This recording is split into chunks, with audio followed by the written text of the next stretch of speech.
Ya, chiquillos, muy buenas tardes a todos. Hoy vamos a continuar con lo que vimos ayer, que fundamentalmente es el tema. Ayer vimos el control hormonal, ¿cierto? Neuroendocrino, hipotálamo, hipófisis y gónadas, ¿cierto? Y algo que quizás quedó pendiente, lo dije en su momento, pero quizás acá podemos profundizar un poco más. Es que en el momento que ocurre la fecundación, se genera una serie de cambios, ¿cierto? Primero que nada, la membrana se impermeabiliza cuando un espermatozoide puede cruzar, ¿cierto? Esta membrana eh, del ovocito, ¿cierto? Que había madurado del folículo primario, ¿ya? En ese momento se genera el cigoto, ¿ya?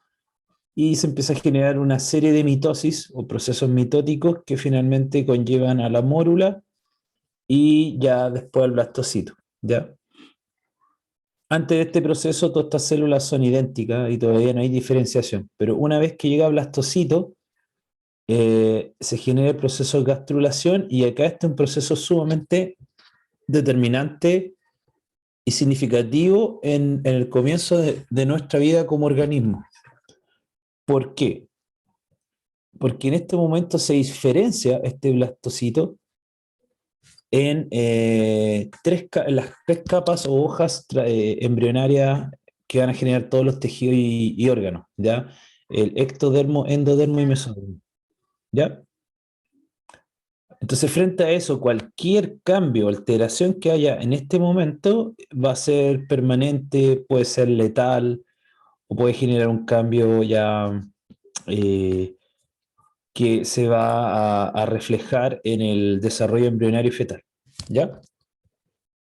Por lo tanto, este quizá es la parte más importante de nuestra vida, porque esto va a determinar que tengamos un desarrollo embrionario normal y finalmente pueda generarse un organismo con todas las condiciones que necesite para sobrevivir y para poder crecer en su desarrollo de ciclo vital. ¿Ya? Eso es un poco haciendo el enlace con la clase de ayer. ¿Ya? Ahora, lo que nos toca hoy revisar es lo siguiente: pubertad y control de natalidad. ¿Ya?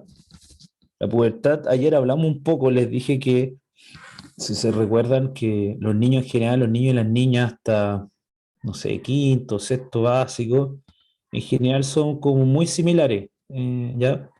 Pero después, cuando empieza a entrar todo este cambio hormonal con la influencia de las distintas hormonas sexuales, esto conlleva a cambios, ¿ya? A cambios, algunos más rápidos, otros más latentes, otros más visibles, pero que transforman el cuerpo y el organismo y el cerebro y las emociones de esos niños en adolescentes, ¿ya?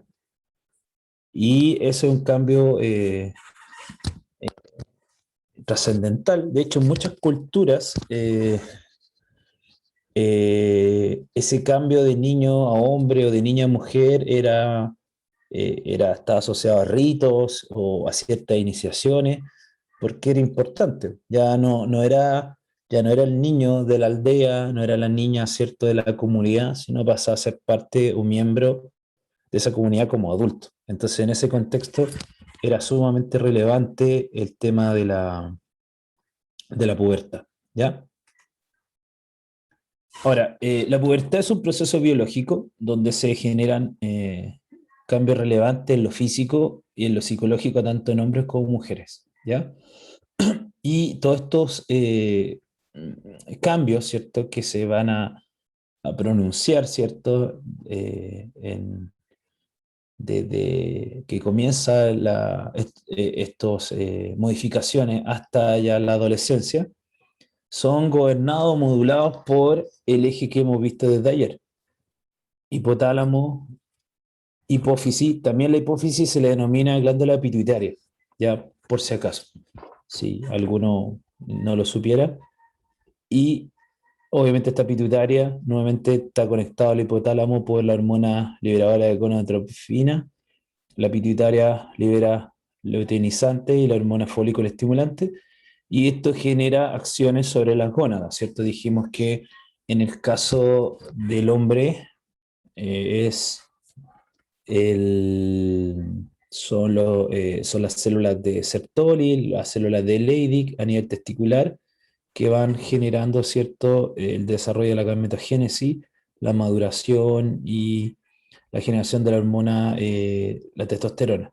En el caso de las mujeres, esto ocurre a nivel de los ovarios, ¿cierto?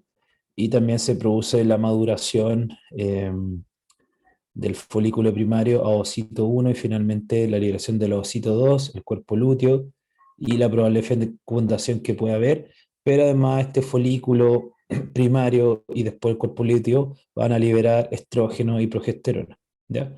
Ahora, una diferencia que ayer conversamos, ¿cierto? Era el tema de los niveles de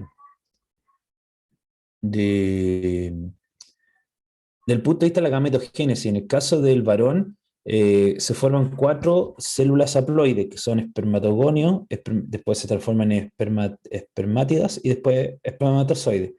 En el caso de la mujer, en realidad, un solo de esas cuatro células llega a ser un ovocito que puede tener una probable fecundación. Los demás se transforman en polocitos y no tienen, se generan y no tienen un mayor rol en en el proceso probable de fecundación, ¿ya? Todos estos cambios en la pubertad generan distintos cambios corporales y estos cambios característicos se llaman características sexuales secundarias, que son propias o del género femenino o el género masculino. Y acá podemos ver algunas características que se van desarrollando ya a temprana edad, 8, 9, 10 años, tanto en los niños como en las niñas, ¿ya? Y podemos ver que todas estas características, algunas son más visibles, otras no, ¿ya? Incluso se producen algunos cambios, o sea, yo lo veo porque tengo un hijo de 11 años y tienen también cambios emocionales, ¿ya? Cuando son más niños, que tengo un hijo un poco más chico, siempre a uno lo abrazan, le dicen cosas, ¿cierto? Pero cuando van creciendo como que se ponen un poco más distantes, pero igual a veces se acuerdan y lo abrazan y todo. O cuando uno quiere ir a abrazarlo cuando son chiquititos, siempre lo abrazan, pero cuando son más grandes, como, oh, ya, pero aléjate, por qué me abraza? Oh, ¿por qué tan cariñoso? ¿Ya? Y probablemente a ustedes también les debe pasar con sus papás, ¿ya? Bueno, esas situaciones pasan porque hay cambios, ¿ya? También cuando son niños, como que uno puede andar por la casa, entre comillas, pilucho, ¿cierto? Cuando es más niño, como que no hay un pudor. Pero a medida que uno va desarrollándose, ¿cierto? Ya cierra el dormitorio, estoy ocupado, estoy en el baño, ¿ya? Bueno, y esas situaciones que parecen como obvias, en realidad hay toda una transformación también psicológica, emocional, cerebral, frente a este torrente de hormonas que van generándose en, eh, en esta pubertad, ¿ya? Y acá podemos ver una serie de componentes que se van dando. Ahora, ¿qué diferencia encontramos fundamentalmente? Eh, si ustedes se fijan, son muy similares. Obviamente, el cambio va a ser, por una parte, que en el caso del hombre, el crecimiento del escroto de los testículos, que son más visibles, ¿cierto? Pero una cosa que también es diferente en el hombre es sobre todo el cambio en la voz, ¿ya? Porque tiende a rigidizarse y a tener cambio en la laringe, ¿ya? Y eso genera que los hombres tengan una voz mucho más grave comparado con con las mujeres, ¿ya? Pero si ustedes se fijan nuevamente cuando son niños, las voces de los niños y niñas son como muy similares, no hay mayores diferencias. Pero cuando ya llegan a esta etapa, empiezan a haber cambios, empiezan a salir gallos, empieza a tener otra voz, ¿ya? También empieza el crecimiento acelerado, llegan esos momentos entre sexto, octavo, básico, primero medio, que se mandan un estirón y empiezan a crecer, ¿cierto? Y es típico en las reuniones familiares que el tío, la tía, los papás ven a un sobrino, al hijo, y dicen, oye, está más grande que yo, ¿ya? Entonces pasa eso porque está en un crecimiento mayor, bueno, y también los papás y los tíos están de mayor edad y tienden a encorvarse y a ser más pequeños, ¿ya? Pero todas estas características son propias de cada uno de los géneros y va generando estos cambios que van preparándolos a la adultez, ¿ya? Ahora, dentro de los métodos de control de natalidad, eh, ahora, ¿por qué los control de natalidad? Todo esto, bueno, hay algunos métodos anticonceptivos que tienen incluso miles de años, como el espermatozoide, el, ah, los preservativos, ¿ya? Porque antiguamente se hacían con tripa de animal, ya se han encontrado y hay algunos testimonios en algunas culturas más antiguas, pero fundamentalmente el objetivo del control de natalidad, desde tiempos inmemoriales hasta ahora, es el control de la natalidad, ¿ya? Poder programar o planificarse en el momento que sea el más idóneo para la pareja, desde el punto de vista cultural, social, económico, etcétera, laboral, eh, eh, poder planificar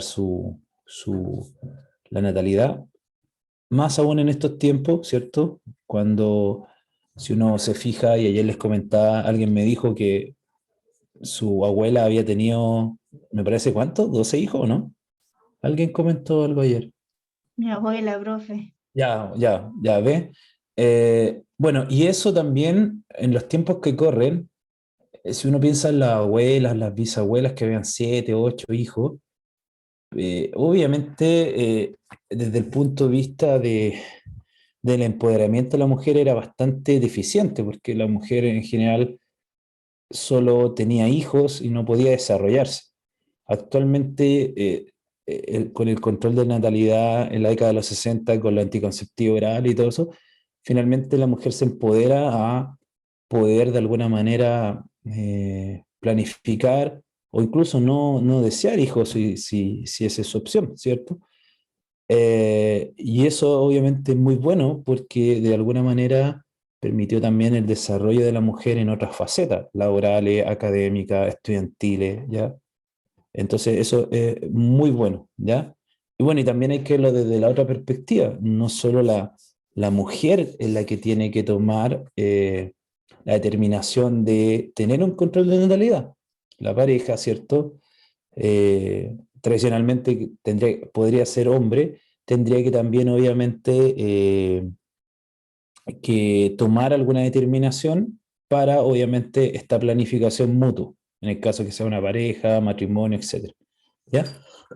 Bueno, también el objetivo es tener un derecho y deber de una paternidad responsable, ¿ya? La idea es no tener hijos de forma no planificada, y si no es planificada, bueno, hacerse cargo, ¿cierto? Efectivamente, de que hay toda una responsabilidad atrás de un hijo que se trae al mundo, y obviamente no poner en riesgo la salud ante un embarazo, ¿ya? En alguna situación en particular. Eso en relación al control de natalidad. Pero también acá tiene una cercanía, una es el control de la natalidad y otro también el control sobre algunas enfermedades de transmisión sexual o infecciones de transmisión sexual que son la ITS.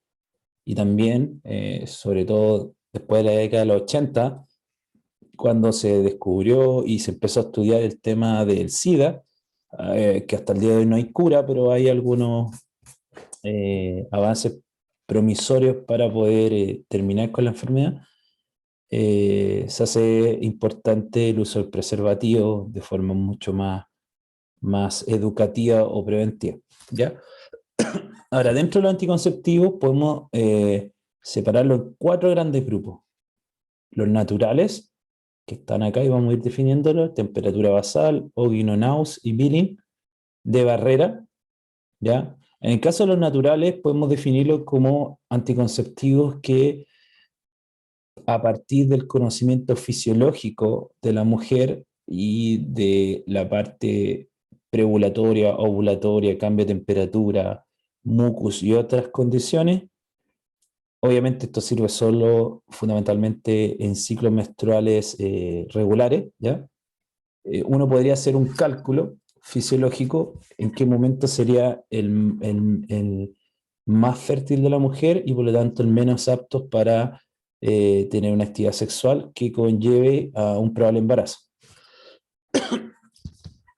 Por otra parte tenemos los de barrera, que fundamentalmente es colocar una especie de barrera física, como son los preservativos femeninos, femeninos, ahí está femenicos, femeninos, masculinos y diafragma, que de alguna manera impiden, ¿cierto?, la interacción de los gametos, y el dispositivo intrauterino DIU, ya que sale con asterisco porque en realidad no es de barrera. De ahí les voy a explicar por qué no es de barrera. Genera otro mecanismo de acción más que interrumpir, ¿ya? Por otra parte, espérenme un poquito, chiquillos.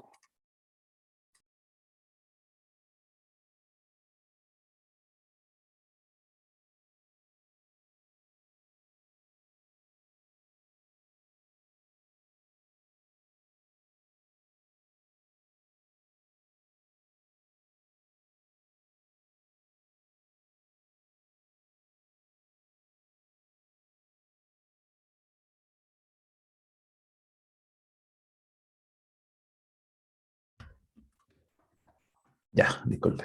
Ya, decíamos que lo de el dispositivo intrauterino se categoriza como barrera, pero no es de barrera porque tiene otro mecanismo, tiene que ver con un mecanismo más inmunológico, ya que vamos a comentar en un momento. Que es la que, sobre todo las mamás, ocupaban más, se sigue ocupando, pero era el té, lo que se llama la té de cobre, ¿ya? También están los químicos hormonales, quizás los más utilizados, los más reconocidos, como son las píldoras, las pastillas anticonceptivas orales, los parches, las inyecciones, ¿ya?, de hormonas, y también químicos como los permicidas, que normalmente se asocian a los preservativos o se pueden colocar con las barreras físicas para complementar la eficiencia o eficacia del procedimiento, que son componentes químicos que tienden a enlentecer, a bloquear o destruir a los espermatozoides. ¿Ya? Profe, Dígame. ¿el Implanon a cuál pertenece? ¿Cuál? El El, Implanon. el Implanon es un dispositivo intradérmico o que sería hormonal, o sea, sería anticonceptivo hormonal, pero de largo aliento, dura mucho tiempo porque es un dispositivo que se coloca bajo la piel y va liberando de forma diaria una cantidad de anticonceptivo muy similar a la píldora o la pastilla oral. Ahora, normalmente el Implanon, en razón de la pregunta que hace Belén, generalmente lo hacen mujeres más jóvenes o mujeres que saben que se planifican y durante varios años no van a ser mamás. Por lo tanto, de esa manera se hace ese implante y 3 años, no sé, no planifican que no van a ser mamás. ¿Ya? Gracias, Y profe. ya de nada. Profe, Dígame. ¿y hay algún método para, o sea, no como método, pero cómo se puede saber cómo le afecta el dispositivo, o sea, el dispositivo hormonal o el método anticonceptivo a una mujer? Porque el mismo tema del dispositivo que estaba diciendo mi compañera, Mm. yo al menos he escuchado que a muchas personas le hace mal, o sea, a muchas mujeres, pero no sé cómo se detecta o si solamente se puede saber cuando uno lo ocupa o qué se hace en esos casos. Bueno, eso generalmente lo sabe el ginecólogo. O sea, el ginecólogo tiene un abanico de distintos mecanismos de acción de anticonceptiva. Hay solo estrogénico, mixto estrogénico, progestágeno o progestagénico. Eso va a depender un poco de la condición metabólica, enfermedad, edad, ¿ya? porque a veces hay mujeres que están tomando un método anticonceptivo oral o hormonal y con el tiempo empiezan a ver que tienen algunos trastornos metabólicos. Entonces, frente a eso, esto igual que para cualquier fármaco, no solo para la pastilla anticonceptiva, no sé si estoy con una alergia y me empiezo a agregar una crema y esa crema obviamente me hace bien, perfecto. O sea, el médico me dijo, bueno, a los 10 días usted debería ver un efecto y estamos, ok. Pero ¿qué pasa si al otro día que yo me agrego, tengo enrochado, me duele, me pica más, yo tengo que suspender la administración? Comunicarme, llamar al médico que me trató o ir y decirle, bueno, ¿sabe qué me pasó esto? Ah, ya suspenda. De hecho, nadie se pone a leer un poco las cajas de los medicamentos, pero dentro de la caja viene como una especie de mapa, que es un papelito que nadie lee, que uno lo abre porque es un mapa porque es gigante y sale uso, contraindicaciones, etcétera. Y dentro de eso dice que reacción adversa, si usted está utilizando este producto, cualquiera que sea, en general todos los fármacos lo traen, por favor suspender la administración, porque puede ser que uno sea alérgico, puede generar una reactividad anómala, y frente a esas situaciones son cosas extrañas que pueden pasar en la administración de un fármaco, pero se puede dar. Y frente a eso uno tiene que suspender, comunicarse con su médico tratante y él le va a dar una alternativa distinta para lograr, ¿cierto? En el caso si tiene una alergia a la piel, y no tener esos efectos colaterales.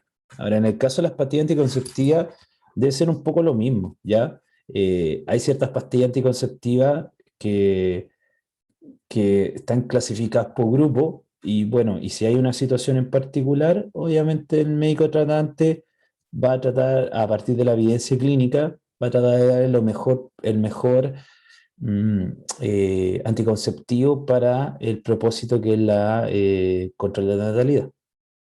¿Ya? Ah, ya, sí, es que yo le preguntaba porque pensé que como habíamos visto ayer esos gráficos como Mm. de la hormona y todo, yo pensé que se utilizaban como métodos similares, así como medir hormona o algo por el estilo para seleccionar el método anticonceptivo, porque No, usualmente no se hace, porque, o al menos lo porque, que yo he visto. bueno, en general, bueno, a menos que tenga una anomalía o tenga una condición, entre comillas, extraña a la mujer, por eso hay que ver qué tiene, porque puede tener, no sé, ovario poliquístico, puede ser que sea, no sé, insulino dependiente, que tenga un grado de obesidad, etcétera. Y frente a esos parámetros, como en cualquier medicamento, ¿cierto? Que vaya a administrar, en este caso anticonceptivo, el médico tratante toma esos datos y efectivamente dice, bueno, la mejor opción es esto. Y en todo tratamiento farmacológico, el médico le va a decir, bueno, esto es, ahora, ante cualquier situación, usted me llama, me lo comenta, ¿ya? Pero en general los anticonceptivos son bastante seguros y son utilizados ya por lo menos hace 60 años. Ahora, también tenemos que hacer hincapié que todo medicamento, toda sustancia que se utiliza en nuestro organismo igual tiene efectos adversos, ¿ya? Los anticonceptivos tienen un porcentaje que pueden producir trombosis y otras cosas, pero un porcentaje súper bajo, ¿ya? O sea, de tantas mujeres que se han tratado, esto puede incidir en esto. Pero, y eso no es lo anticonceptivo, en cualquier fármaco todo genera algún efecto adverso, pero en una proporción que es casi mínima, o sea, que es insignificante. Ya es como el tema de las vacunas. Ustedes han visto que hay personas que le han dado algunas situaciones que la prensa dice, oh, le dio esto, pero si uno ve, es uno de, no sé, o cuatro de 100.000 personas tratadas o 200.000 personas tratadas, finalmente, si uno suma lo benéfico que son las vacunas versus los efectos mínimos que pueden producir en unas personas, que todas las personas somos distintas, finalmente es mucho más el efecto benéfico y los efectos adversos que hay. ¿Ya? Claro, como la vacuna Cancino, que se desmayaron personas en Santiago. Sí, bueno, a mí me vacunaron con AstraZeneca y estuve 2 días así como con gripe, así. El primer día estuve, bueno, con alto dolor de brazo y estuve como acostado, así, cuando uno está resfriado, sin ganas de estar en la cama, ¿no? Y mañana me toca la segunda dosis, pero tengo que inyectarme con Pfizer, no con AstraZeneca, según el protocolo que implementó el MinSal. Entonces preferí vacunarme hoy o mañana, justo hay feriado largo, porque si tengo alguna, no efectos adversos graves, ¿ya? Sino efectos normalmente que pueden dar algunas vacunas, esto es normal porque se puede dar. Ahora, si se da una situación mayor, por eso que, no sé, probablemente ustedes ya están en el periodo de vacunación, cuando se vacunan les dejan 30 minutos. ¿Por qué? Que quieren observar si se produce un efecto mayor. Se puede producir un shock anafiláctico, por ejemplo. Bueno, y eso obviamente hay que dar corticoides o inmunosupresores. Y bueno, ya hay que buscar otra alternativa terapéutica. Pero si ya a los 15 minutos no pasa nada, a los 30 minutos nada, no, se pueden ir para su casa, ¿no? Y le van a venir esos efectos como el dolor de brazo, quizá un poco, no sé si de fiebre, dolor corporal, síntomas como parecido como si fuera una gripe, ¿ya? Pero son llevaderos. O sea, es preferible tener esos síntomas a tener que estar intubado o con ventilación mecánica. Sí, a mí también me pasó. Bueno, en mi caso, en mi familia, todos estaban vacunados y a nadie le pasó, o sea, todos reaccionaron bien. A nadie le pasó algo como que se enfermara o se sintiera mal. De hecho, a una tía hasta le pusieron la CanSino, que se supone que es más fuerte, causa como mayor efecto adverso y todo. Y a mí, que me vacunaron con la Pfizer, yo también desperté el otro día como agripada, como con fiebre, y me vacuné, claro, esta semana. Sí, lo que Y pasa es desperté que, muy mal al otro día. sí, lo que pasa es que esas vacunas, saliendo un poco el tema, esas vacunas, la Sinovac es la clásica vacuna atenuada, que está el virus, la bacteria atenuada, en este caso el virus, y genera una reacción frente a algo que es extraño, una respuesta. En el caso de la otra vacuna, Pfizer, CanSino, AstraZeneca, Johnson Johnson, son vacunas de estrategias terapéuticas nuevas, porque la idea es eh, insertar un pedazo del genoma, que es la proteína en algunos casos, o el mRNA, para que exprese la proteína, que es la proteína Spike que viene del coronavirus, y esa proteína que es algo extraño, el sistema inmune lo detecta, genera una respuesta inmune potente, después de la primera, segunda dosis, dependiendo de la vacuna. Después de los 14 días debería generar, después de los 14 días, la primera vacuna, en el caso de la única dosis CanSino y la segunda dosis AstraZeneca, Pfizer, etcétera. Y eso que hace que yo tenga una respuesta potente. Entonces, si me encuentro realmente con el virus, porque me puedo contagiar igual, esto no evita el contagio, la respuesta va a ser potente y no voy a tener un grado de severidad de hospitalización. Ese es el tema, ¿ya? Ahora, obviamente, esto lleva un tiempo, probablemente va a pasar un tiempo importante hasta que nosotros, gran parte del mundo, esté vacunado y esto empieza a decaer y finalmente, con el tiempo, obviamente, desaparezca o ya no tenga la severidad que hemos visto en todo este tiempo, ¿ya? Pero está claro que la evidencia dice que las vacunas mejoran. Acá habemos 8 personas ahora y las partes más vulnerables del ciclo vital del ser humano, los ancianos y los niños. Si nosotros no hubiéramos tenido el programa de vacunación cuando niños, probablemente muchos de nosotros hubiéramos muerto de viruela, de sarampión, de tuberculosis, etcétera, ¿ya? Entonces, las vacunas, la evidencia dice que desde el momento que se instauraron, la gravedad y la severidad de las enfermedades no se desarrolló más y por lo tanto la natalidad y posterior a la natalidad, la sobrevida de niños o a nivel infantil fue mayor con las vacunas. Y en los países que no se vacuna o que no tiene esos protocolos, todavía hay focos de esas enfermedades, ¿ya? Entonces hay que vacunarse, ¿no? Y vamos a ver que poco a poco debería ir disminuyendo esto. Esperemos, porque Profe, también tenemos que la otra cara. En este caso, el virus puede tener variantes, puede modificarse, puede mutar, y en algunos casos puede tener capacidad de evadir un poco el tratamiento, en este caso las vacunas.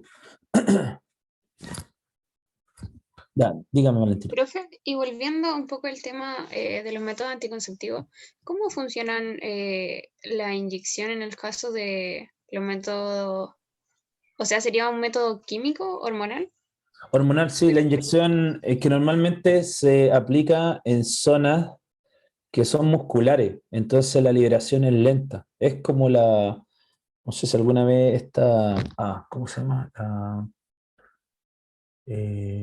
Penicilina benzatina. Penicilina benzatina también se aplica en el glúteo. Es un poco dolorosa, pero va saliendo de a poco y eso hace que el efecto sea más duradero. Ahora, el caso de las píldoras es a diario, los parches, me parece que es un parche semanal, ¿ya? Y en el caso de la inyección puede durar un par de meses, pero lo que lleva más tiempo, dura más, es lo que preguntó Belén, el implanón. El implanón es un dispositivo intradérmico y puede durar varios años. Y se, impla- y se, y se implanta normalmente en la zona del brazo.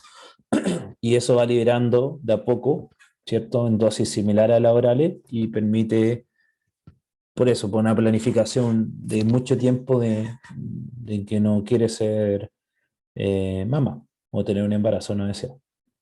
Profe, pero entonces el Implanon tendría el mismo efecto que la T de cobre que le llaman. O sea, la T de cobre tiene otros mecanismos que ahí vamos a ver, porque la T de cobre en realidad no es un anticonceptivo hormonal. La T de cobre lo que hace, de ahí lo vamos a ver como a detalle, es un proceso como inflamatorio. Los átomos de cobre que tiene la T de cobre, bueno, hay dos T de cobre, es verdad. Hay una T de cobre que fue hecha por un médico chileno, o ayudó en ese proceso. Esos cobres generan una respuesta inflamatoria y esa respuesta inflamatoria de alguna manera también no favorece a los espermatozoides y a los ovocitos. Pero también la T que usted me dice es la T hormonal, que es una T que libera progestágeno y por lo tanto genera un mucus más espeso que no permite que los espermatozoides avancen. También genera condiciones que el endometrio no tenga las condiciones ideales para una probable anidación, etc. Y también acuérdense que muchas de estas hormonas promueven que con el tiempo tampoco haya menstruación, ¿ya? O haya menos sangrado también. Pero el SAT o dispositivo intrauterino con hormonas sería como la versión moderna del dispositivo, o el DIU, pero el DIU antiguo, que era de cobre. ¿Ya? Sí, profe, se entiende. Ya. Y el último método anticonceptivo, que son los definitivos, una es la ligadura de trompas, que tiende a ser un poco más invasiva, que es ligar, cortar, puede ser reversible o no, la ligadura de la trompa de falopio. Y el otro que está muy no sé si de moda, pero conozco varios amigos y conocidos ya se lo han hecho, que es la vasectomía, ¿ya? Que también es como el corte de la ligadura del conducto deferente, ¿ya? Y que también es bastante rápida, no sé, 9 de la mañana comienza, 10 de la mañana está saliendo, ya no es una Profe, cirugía ambulatoria. Dígame. la vasectomía puede ser reversible también. Sí, sí puede ser reversible. Sí, es reversible. Me parece que con el tiempo, a medida que pasan los años, ya no tanto.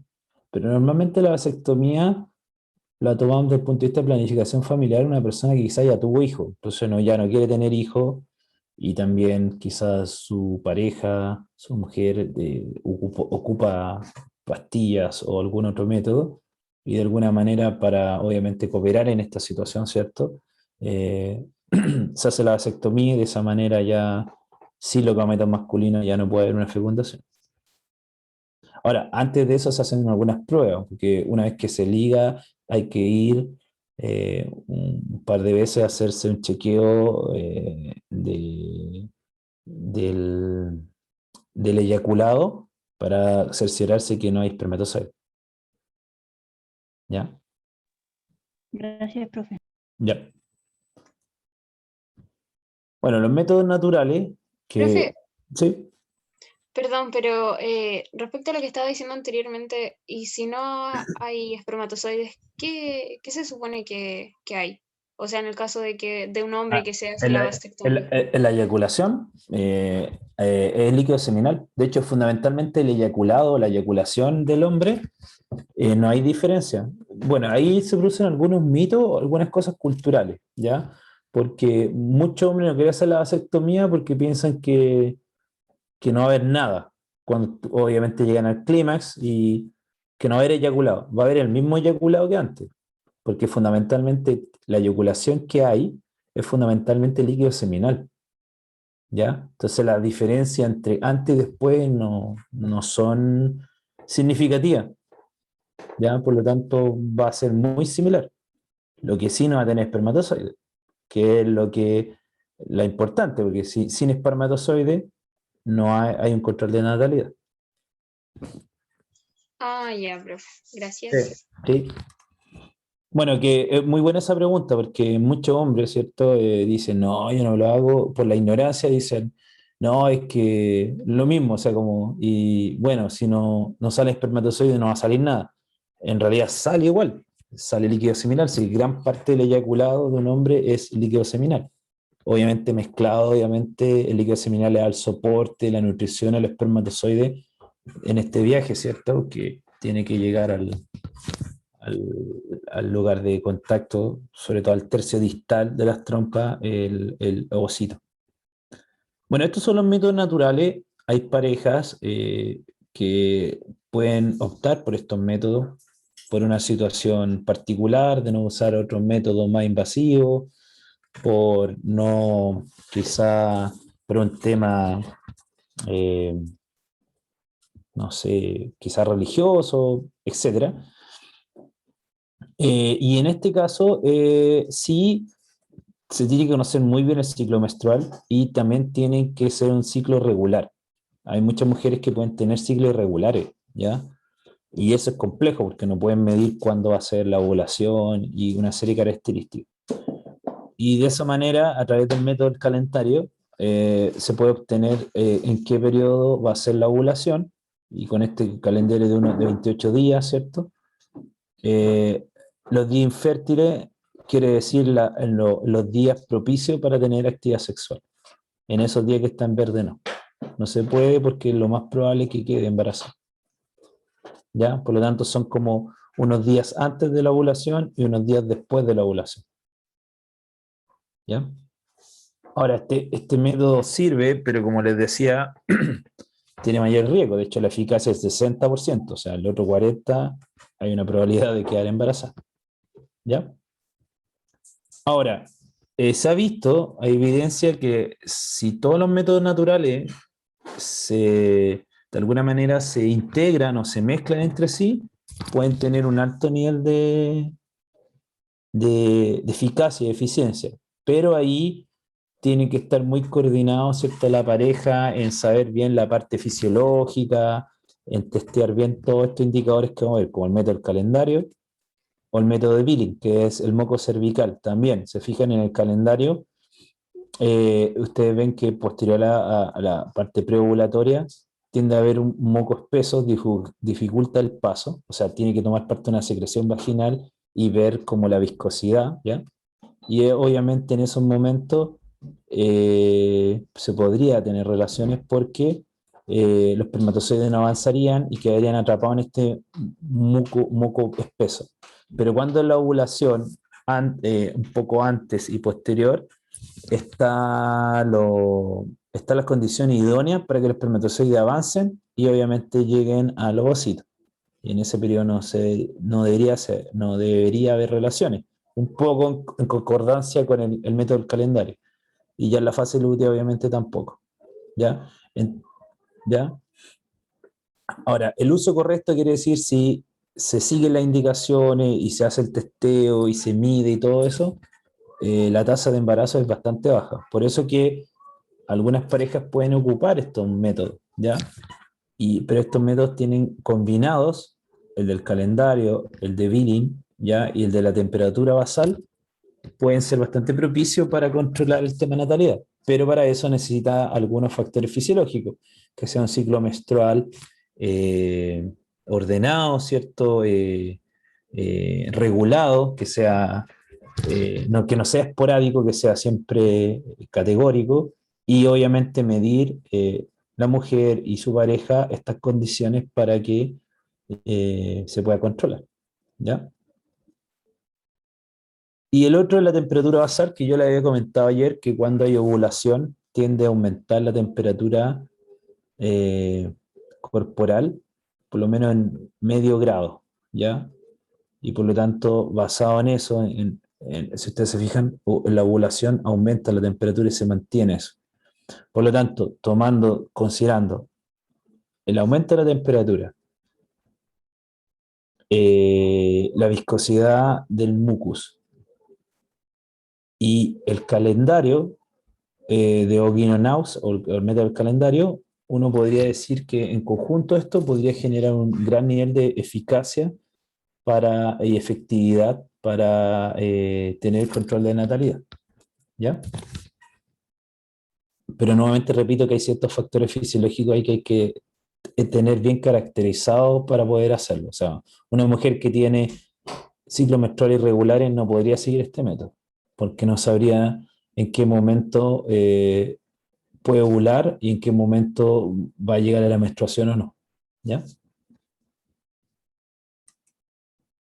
Bueno, hay métodos artificiales, este es el DIU, o la T que le decían, y es bastante pequeña, pero una profesional, normalmente una obstetra, matrona, esto lo ingresa, como ustedes ven ahí, por el cuello uterino, y posteriormente se fija y lo saca, se retira en un aplicador, ¿ya? Este método artificial o dispositivo intrauterino lo gestó un médico chileno, ¿ya? Doctor Zipper, ¿ya? Inicialmente se llamaba el anillo circular de Zipper y después hizo el dispositivo intrauterino de cobre. Ahora, en este caso, el sin hormonal DIU, el clásico de cobre, lo que genera no es un método de barrera, ¿ya? Porque en sí el cobre, al estar ahí, o este dispositivo hecho de cobre, genera una respuesta inflamatoria. Y esta respuesta no es favorable ni para los espermatozoides ni para los ocitos, por lo tanto no genera las condiciones para formar un cigoto, ¿ya? Ahora, uno de los problemas, bueno, ahí vamos a ver una tabla de uso correcto, uso típico y uso correcto, que se puede caer esta T. Y si se cae, obviamente ya no tenés protección. Yo les cuento así como desde el punto de vista de mi historia familiar. Yo tengo dos hermanos que son mellizos. Bueno, y tengo hermanos porque la T no funcionó, se cayó la T. ¿Ya? ¿Ya? Entonces, en ese caso, no esperaban que mis papás tener hermanos tan temprano, en la década de los 80, pero bueno, mi mamá quedó embarazada y al parecer la T se cayó, ¿ya? Se desprendió y como es pequeñita, no. Bueno, y ocurrió esa situación particular, ¿ya? Pero en general tiene un buen nivel de eficacia. Ahora, la que preguntaba Valentina hace un momento es una DIU que la vamos a ver en el caso hormonal, pero que también se implanta, pero genera progestágeno, libera progestágeno y de esta manera no genera las condiciones adecuadas para un proceso de embarazo, ¿ya? Entonces, normalmente en los libros se habla de dispositivo barrera o se hace una excepción, y por eso estaba ese asterisco al principio, miren acá. Por eso hago el hincapié, porque en realidad no es uno de barrera, sino genera un efecto distinto debido a una respuesta inflamatoria local que afecta a los gametos y por lo tanto no puede generar una fecundación. Profe, ¿Mm? entonces el DIU previene que los gametos se encuentren, pero no previene enfermedades. No, eso es muy importante. En general, todos los dispositivos, o sea, todos los anticonceptivos que están, ninguno previene enfermedades. El único que previene enfermedades es el preservativo, ¿ya? Porque el preservativo, muchas de las enfermedades, gonorrea, sífilis, sida, herpes, chancro, etcétera, tiene que haber un contacto sexual, ¿cierto? Piel-piel, ¿ya? Y normalmente genera traspaso de sangre, fluido, y ese traspaso de sangre fluido genera el contagio con la pareja, ¿ya? Por lo tanto, el preservativo y de látex, el único que hay una evidencia que virus o bacterias no traspasan y por lo tanto previenen los ITS, ¿ya? Profe, ¿Eh? pero, o sea, suponiendo que hay un traspaso de fluido, no sé, por heridas bucales o algo por el estilo, también se podría hacer en el caso de que una persona besara a otra que, no sé, tiene por ejemplo VIH. Eh, O sea, sé que la probabilidad, claro, sería como muy baja y todo, pero ¿existiría la posibilidad? Podría ser. O sea, se puede dar el caso del herpes o de otras infecciones, sí podría darse. Ahora, O sea, es que claro, pero es que yo voy a como lo del SIDA o VIH porque son mm, enfermedades que no sí, necesariamente son notorias. Entonces, en cambio, el herpes sí, o otras sí hay, pueden tener hay- como evidencia. hay signos, ¿cierto? Sí, hay signos. No debería, porque a menos que tuvieran quien te contagiaba una herida en la boca y generara un traspaso como importante. En general, en el caso de la actividad sexual, si hay traspaso y hay rompimiento de vasos, uno no ve esa situación, ¿cierto? No ve que hay sangramiento, nada, pero igual hay rompimiento de vasos en el tema, en la fricción, en la misma actividad sexual. Por lo tanto, efectivamente ahí sí va a haber un contagio. Y además que al haber fluidos biológicos que ya tienen carga viral, obviamente llega y traspasa. ¿Ya? Profe, pero ¿cómo se supone que se hace ese traspaso? Porque claro, entiendo si es que se rompen vasos sanguíneos o cosas por Mm, el estilo durante la mm, penetración, pero ¿cómo mm. se hace en el caso de los espermios? O sea, sé que los espermios traen como esa carga viral, pero ¿cómo se supone que eso se traspasa si, por ejemplo, no hay óvulo o no hay nada? Ah, no, porque el virus, bueno, los espermatozoides, mm, muchos van a morir en ese viaje, ¿cierto? Al encontrarse con el ovocito, pero al morir esos espermatozoides quedar atrapados en las criptas uterinas, que son lugares donde pueden quedar alojados y morir, bueno, el virus puede tomar a otras células propias de la mujer y empezar a ocupar su maquinaria. Recuerden que el virus del SIDA es un virus de ARN y a partir de ese ARN puede generar por un proceso de transcriptasa reversa, insertarse en el genoma y finalmente empezar a producir vibriones bueno, y empezar a crecer en otro organismo. Por lo tanto, Ah, entonces, aunque sean gametos, igualmente pueden bueno, como traspasar el virus a otra célula normal, exacto, por porque decirlo así. el virus está en el organismo, empieza a contagiar y a infectar a distintas células. Ahora, fundamentalmente el virus SIDA infecta células que tienen que ver con el sistema inmune, ¿ya? Y también tenemos que ver que parte de los fluidos, tanto de la mujer como del hombre, también tienen algunos precursores o mediadores inmunológicos, por lo tanto también va a haber contacto en esos fluidos, Ya, pero que se entiende. ¿ya?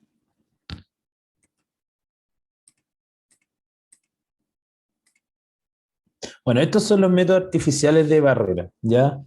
Quizás son los más antiguos, porque eh, hay relatos ya de hace siglos, incluso milenios, que personas ocupaban, sobre todo hombres, tripas de cerdo vacuno, de alguna manera revestida o a la forma, ¿cierto?, que tiene el pene para generar una especie de condón. Por lo tanto, esto de alguna manera ya se aplicaba desde el punto de vista como barrera. Ahora existen preservativos como estos de látex, ¿cierto? Que son los preservativos más clásicos, ¿cierto? Que recubren el pene. O bolsas con anillo interior y exterior, que son los que se ocupan a nivel femenino. Normalmente, estos también se acompañan de algún tipo de espermicida en la manufactura de este tipo de preservativo Los permicidas, por lo tanto, aumentan la eficiencia, eficacia del instrumento, de esta método artificial, porque permiten de alguna manera destruir, anular o bloquear al espermatozoide. Bueno, los anticonceptivos, bueno, estos hechos de látex son los únicos que ofrecen protección frente a la ITS, lo que hablábamos recién. Por eso es importante el tema de preservativos. Y como bien decía Valentina, desde el punto de vista de la educación sexual y todo eso, es importante lo que dijo ella. Dijo, bueno, hay otras enfermedades que hay cosas visibles, entonces uno se puede dar cuenta y decir, oye, no. Pero efectivamente el SIDA yo no puedo saber por la cara, por lo sonriente, por lo amoroso, por lo gentil, si efectivamente no tiene una enfermedad de transmisión sexual sanguínea. Por lo tanto, es importante usar preservativo, ¿ya? Y, y en alguna pareja a veces se insiste, bueno, ya, si van a ser pareja como tal, o sea, van a tener una, no sé, una pareja única, una fidelidad desde el punto de vista, no sé, ético, social, muchas veces cuando llegan a ese momento, bueno, se hacen los respectivos exámenes para efectivamente no empezar a usar preservativo o usar otro tipo de método, pero anticonceptivo, o sea, de natalidad, control de natalidad, pero sabemos que los controles de natalidad no evitan la ITS, por lo tanto ahí tiene importancia el tema de la confianza en la pareja, ¿ya? Sobre todo Sí, cuando de son... hecho, así como dato freak, como ¿Mm? salen a veces, se estima que el 90% de las personas, de las mujeres contagiadas con VIH se contagiaron porque tenían una pareja estable y Sí, dejaron obviamente de usar preservativo al momento en que decidieron como cerrar su relación a una pareja monógama. exacto. Y es una cosa un poco cultural, pues la monogamia es un tema cultural, social, ya ahí uno puede discutir sí, no, pero bueno, frente a esa situación, efectivamente hay una especie de confianza en esa pareja y por lo tanto muchas mujeres o hombres que se contagian esperan que la otra persona cumpla como en ese trato social o compromiso en la relación que efectivamente va a estar con esa persona, ¿ya? Y bueno, y si no lo va a estar, bueno, que al romper esa confianza, como usted dice, puede terminar infectada de SIDA, ¿ya? Entonces, en ese sentido es un compromiso y por lo tanto uno asume que la otra persona está en ese compromiso, de lo contrario está el tema no solo del SIDA, sino de otras enfermedades venéreas que puedan propagarse con su pareja, ¿ya? Por eso tiene importancia un poco el tema eh, que escapa un poco al tema de la clase, ¿cierto? Un poco este compromiso, esta cosa social que tiene que haber cuando se asume la monogamia. Profe, ¿y por qué se supone que, o sea, no sé si es que se especifica como en la diapositiva que tienen que ser los de látex, o sea, que personas que, no sé, son alérgicas al látex y ocupan otro preservativo de otro material, sí se podrían contagiar de ITS? O sea, si son alérgicos al látex, hay otros materiales, no me acuerdo cómo se llama el otro material, y también, porque yo tenía a veces estudiantes en la universidad, compañeros que tenían alergia al látex de los guantes, o ¿cómo se llaman? Propileno. Bueno, habían guantes de propileno. Supongo que deben haber también preservativos de otro material, pero que también generan lo mismo. También no deben permitir la entrada ni de virus ni de bacterias, pero de otro material para que no genere una reacción adversa al contacto, ¿ya? Pero sé que hay guantes, por lo menos hay guantes porque hay un guante especiales para las personas que tienen problemas con el tema del látex, ¿ya? O sea, es que sí, porque de hecho yo he visto y he leído que los condones femeninos, muchas personas lo ocupan porque de hecho no son de látex, son del material que usted estaba diciendo. Entonces, por eso Propileno. preguntaba como si no ofrecían como la misma protección, porque de hecho se supone que son No, incluso más, protegen mucho más porque obviamente el anillo exterior queda cubriendo toda la vulva. Sí. No, el material es distinto, pero la protección debería ser muy similar. Sí, bueno, esa es la idea de este tipo de métodos artificiales. Lo que pasa es que el material se cambia por lo mismo, porque puede tener una reacción adversa, una alergia o una condición que lo afecte. Y por lo tanto, si hay una alergia, probablemente se irrite, se inflame, tenga una situación no cómoda y por lo tanto se tiene que evitar. Ya como cualquier alergia, si uno es alérgico, no sé, a la manzana no tiene que comerla, porque si no va a sufrir, se va a enronchar, probablemente en situaciones más complejas incluso puede producir un choque anafiláctico, que ya más de cuidado. Sí, porque de hecho la mayoría de los condones femeninos que yo he visto son de poliuretano. Entonces, por Ya. eso preguntaba como si no ofrecían la misma protección. Pero por lo que usted está diciendo, efectivamente debería ser así. No, debería ser muy similar. Lo que pasa es que el látex es como más masivo. Entonces, la mayoría de estos métodos artificiales son de látex, considerando que la mayoría de las personas no tiene alergia. La alergia o el rechazo a un material tiende a ser algo como eh, eh, extraordinario. Entonces, pero también tiene que existir la posibilidad para esas personas que no pueden utilizar látex. ¿Ya?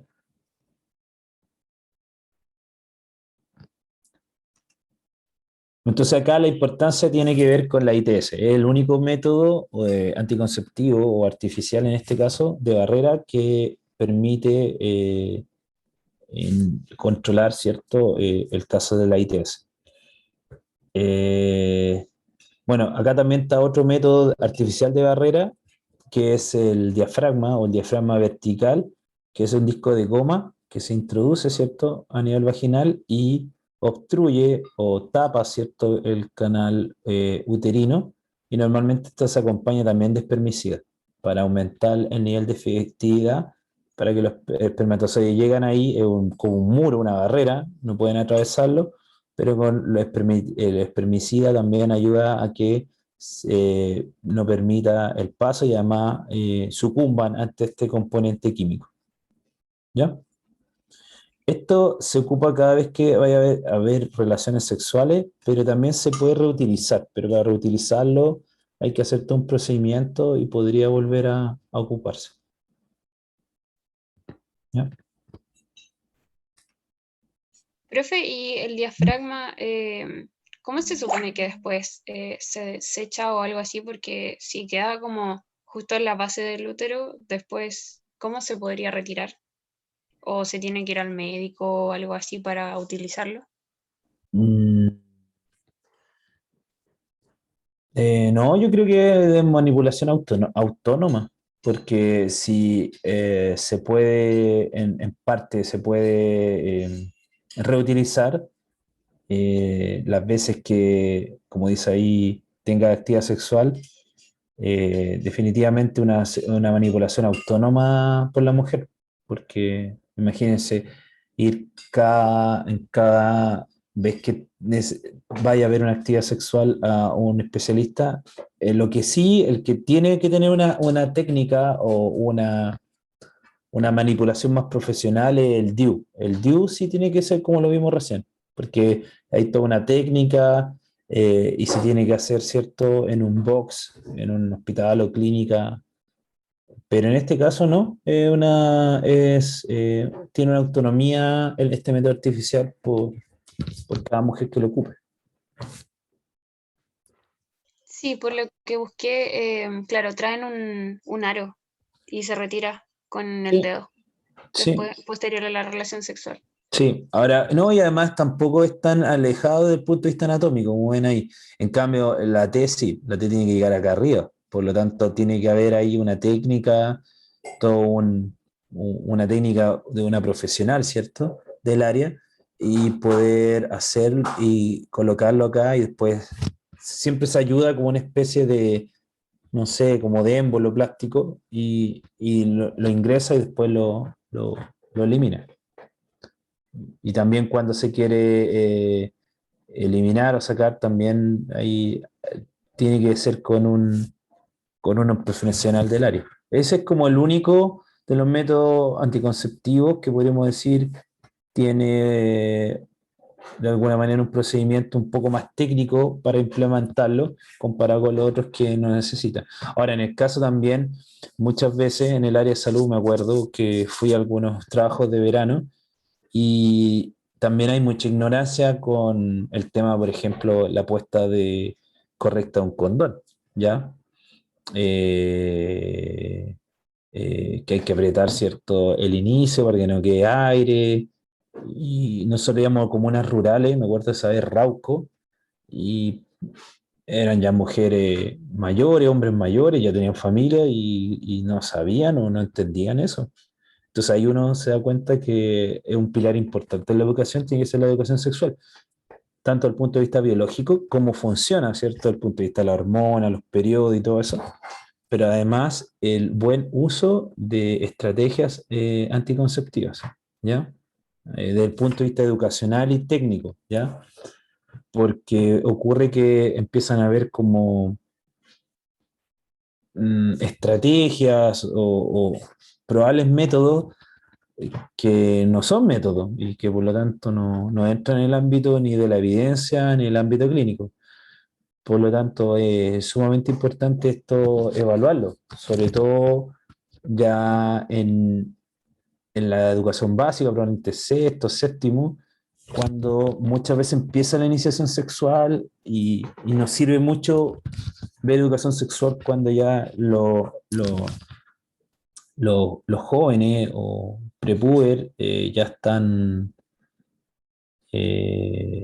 con relaciones, porque probablemente ya va a haber un embarazo no deseado, por el caso del embarazo y también por el control de las enfermedades sexuales o de transmisión sexual.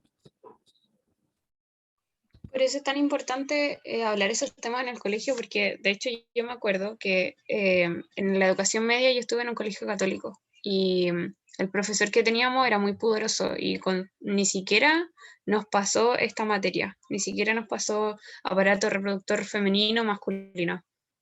Nada, Sí. absolutamente nada. Y después yo obviamente aprendí con el tiempo porque estoy en una fundación de prevención del VIH. Entonces ahí obviamente aprendí mucho más y con respecto a lo que usted decía de que no se utilizaban bien los preservativos, a nosotros nos daban charlas una matronas de aquí del consultorio de mi comuna y una vez dijo que una señora había llegado a la casa y ella le había dado preservativos para que usara con su marido porque obviamente no quería tener más hijos y que la señora se lo había cortado y se lo había echado a la comida La y el ensalada, caballero sí. después se la Sí, había comido. sí, Y sí, decía que sí. no sabía por qué otra vez la señora estaba embarazada. Sí, sí. No, sí, yo una vez lo escuché también eso, que decía, mi marido le costó sí administrar el preservativo, ¿cómo no? Que se lo cortaba y se lo echaba en la ensalada, y le costaba tragarlo. Y uno sí, pues lo toma a la risa, pero pasa eso. Imagínense, del punto de vista educacional, estar en una comunidad rural con estudiantes de obstetricia, obviamente, con un palo que asemeja a un pene y de forma vertical y colocando el condón ella, ¿cierto? Una joven, ¿cierto? Mujer, porque también hay que ver que muchas personas también son un poco machistas, entonces, ¿cómo una mujer me está enseñando a poner un condón a un hombre ya de edad o a otras mujeres? Y ahí mucha había risa y todo, pero estas compañeras que eran de obstetricia, uno hacía otros talleres, yo hacía un taller científico con niños, todo, no es para la chacota, o sea, es aprendizaje, educación sexual, y con los nombres respectivos, obviamente, pene, vagina, ¿cierto? Testículos, ovarios, útero. Si uno entra en ese plano, yo creo que es sumamente educativo y biológico, si eso es biología, pero el tema es que no sé a qué se le tiene miedo, pudor, y en realidad es algo totalmente natural, como decir cerebro, hígado, vaso, corazón, bueno, ovarios, pene, testículos, túbulos seminíferos. Pero bueno, yo creo que eso es una deuda que hay un poco en la educación chilena, que tiene que haber el tema de la educación sexual, pero no la educación sexual desde el punto de vista como muchos quizás la leen, como la sexualidad, que es algo íntimo y algo propio de cada pareja, Acá lo que se tiene que ver es entender cómo funciona la sexualidad, cómo funcionan estos cambios en la pubertad, cómo se generan estos controles de natalidad que hay evidencia, están aceptados y tienen una variedad, ¿cierto? Naturales, de barreras, hormonales, definitivos, y para que lo tengan claro, ¿ya? Es como el tema de las drogas también. También se tiene que educar cuáles son todas las cosas malas que trae la droga y cuáles las consecuencias, más allá de las cosas recreacionales que pueden tener, ¿cierto? El uso de ellas, pero también que pueden generar algunas condiciones, etcétera. Yo creo que teniendo este tema, esta conversación de educación son sumamente importantes. No puede llegar a alguien a los 18 años siendo adulto sin saber o entender cómo es su cuerpo, es una cosa como fundamental, ¿ya? Y por eso se hace importante la educación sexual. Sí, profe, yo de hecho estoy muy de acuerdo con lo que usted dice, porque nosotros cuando íbamos a sectores rurales o a escuelas, muchas mamás como que le decían a los hijos como anda para que te enseñen, porque obviamente hay muchas mamás que no enseñan esas cosas a su hijo o papás que no enseñan absolutamente nada de educación sexual. Y finalmente ellas eran las que terminaban aprendiendo de los talleres porque ni siquiera conocían un condón femenino. Y lo peor es que cuando lo veían, obviamente, decían, pero ¿cómo? Si, no sé, es tan grande y ¿para qué? Y obviamente ellas tampoco tenían conciencia de lo que realmente era un condón femenino. Entonces, ¿cómo educar a los hijos si ni siquiera los papás se educan a veces? Es que hay un tema de pudor, exacto, con los hijos, lo que yo les decía al principio, que cuando uno tiene hijos chiquititos, uno los abraza, no hay pudor, los niños andan así corriendo a potito pelado. Pero después, cuando el niño empieza a tener este tema hormonal, obviamente tiene pudor ya. Cuando uno es chico puede bañar a los hijos, ¿cierto? Pero después ya no, yo me baño solo. Quiero mi toalla, me cierro la pieza, y todas esas cosas. Pero ya en esa edad uno no puede hacerse el loco, porque hay un tema fisiológico. Todos pasamos por esa edad y empieza a haber un torrente de hormonas y empiezan a haber cambios. Y uno tiene que tener esa conversación, tampoco una conversación así como encerrado en un lugar, así como críticos, tengo que hablar de algo porque ha llegado el momento. No, es algo natural. Como cuando los niños preguntan, ¿y cómo nací? Bueno, uno al principio le dice ya una semillita, la cigüeña y todo, pero después va transformando esa historia, pues, obviamente por el contexto, porque también a los niños le empiezan a enseñar cierto sistema muscular, óseo, bueno, está el sistema reproductor. Pues, ¿y por qué significa reproducción? Es la semántica, ¿cierto? El significado y ver que hay gametos y todo, y de a poco, hasta que obviamente verlo de un punto de vista científico y biológico. Ya, todo lo demás que pueda pasar de ahí en adelante es darle el conocimiento, porque uno no puede ser cerrado como padre, es que mi hijo no lo va a hacer. Tenemos instinto animal y hay un torrente de hormonas, en algún momento va a pasar, estén o no estén los papás, porque también uno piensa, no, es que no lo sé, yo siempre estoy en la casa. Eso no es tan así, ¿ya? Puedo ir a la casa de otra persona. Entonces, lo mejor es tener la confianza de chico y tampoco es saber cuándo, dónde, es enseñarle las herramientas para que él tome la decisión o tenga la madurez para decir el momento, ¿ya? Entonces, se hace súper importante la educación sexual. Ya, entonces, volviendo un poco al tema del diafragma, entonces dijimos que se hace más efectivo cuando se agrega espermicida, ¿cierto? Bueno, acá están los espermicidas, normalmente son sustancias que se agregan en forma de gel, espuma, crema, supositorio también, que modifican más que supositorio como, tiene otro nombre. Bueno, pero son supositorios vaginales, pero tiene un nombre técnico distinto, no me acuerdo en este momento. Pero que ¿Óvulo? genera óvulos, eso exactamente, óvulos, eso era el término. Muchas gracias. ¿Ya? y modifica la movilidad del espermatozoide evitando que lleguen al útero, ¿ya? Entonces son sustancias que muchas veces los preservativos tienen espermicida, nonoxinol o este que está acá, L37, ¿ya? Entonces la idea es generar eso. Ya también están estos geles que de alguna manera también enlentecen o ralentizan la capacidad de movimiento de los espermatozoides, ¿ya? Bueno, llegamos quizá al método artificial Profe, hormonal. perdón, ¿Sí? pero en el de atrás aparecía microbios del VIH, entonces quiere decir que no combaten, o sea, evidentemente solo los métodos de barrera pueden prevenir enfermedades Ah, como el VIH. no, el ¿Eso VIH, eso quiere no. decir el esquema? ¿Cuál esquema? ¿Este? No, Ah, el mismo que aparece aquí. ah, lo que pasa es que en general el único que logra la ITS es el barrera que son los preservativos. Y en este caso, estas sustancias son como sustancias nuevas del punto de vista de la evidencia científica, también puede atraparlo, ¿ya? Pero sigue siendo, son como cosas más experimentales, ¿ya? Porque en general los espermicidas es un compuesto químico que de alguna manera bloquea o no permite que los espermatozoides avancen, ¿ya? Ahora, este es como un prototipo nuevo que se fue sacado como de un trabajo, una publicación, ¿ya? Como de última tendencia. No sé si estará a la venta, ¿ya? Así como ya se estará implementando, pero la idea sí que puede de alguna manera tomar a microbio o HIV.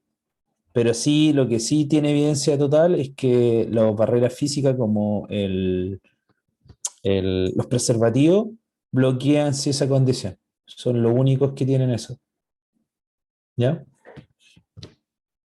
Porque el más famoso, el nonoxinol, que está como espermicida, normalmente recubre o acompaña a los preservativos, ¿ya? Y además actúa como una especie de lubricante.